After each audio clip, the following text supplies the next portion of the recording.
One of my favorite episodes is, of course, the ones that you directed, my love. So first of all, everyone should know that my girl Janet Mock is the executive producer on this series.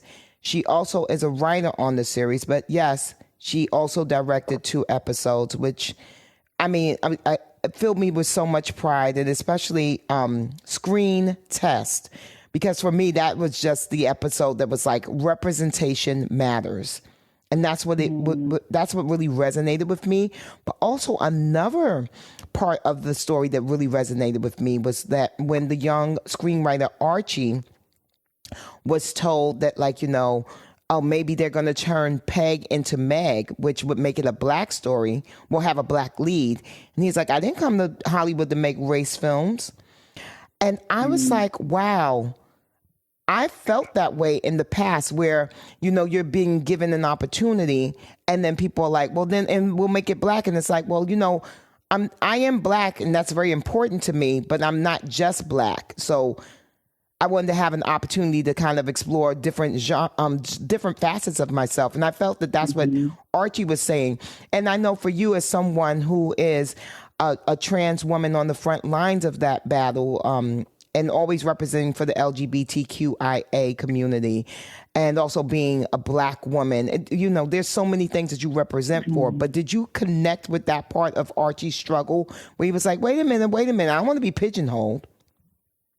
Oh my God, of course. When I was writing that script with Ryan and Ian, we were having difficult conversations, and, I'm so grateful that I have a mentor like Ryan, someone who, uses his privilege and in his platform to say, here you go, and I assume for you, Bevy, with all of the groundbreaking stuff that you've done with Fashion Queens, and even going all the way back to your career with Vibe magazine, pushing these white folk to see us, right? To see you, to give you space, to demand that for yourself. And when you get into that room, I assume, oftentimes people can only see what they want to see with you. They don't see you in all of your intricate, fascinations and the things that you're passionate about. For me, oftentimes when I come into a space, trans becomes the most loudest thing about me. And when I met Ryan, that's how I got into Hollywood in this way, was through Pose. He needed a trans woman in that room, a black trans woman to tell these girls' stories, right?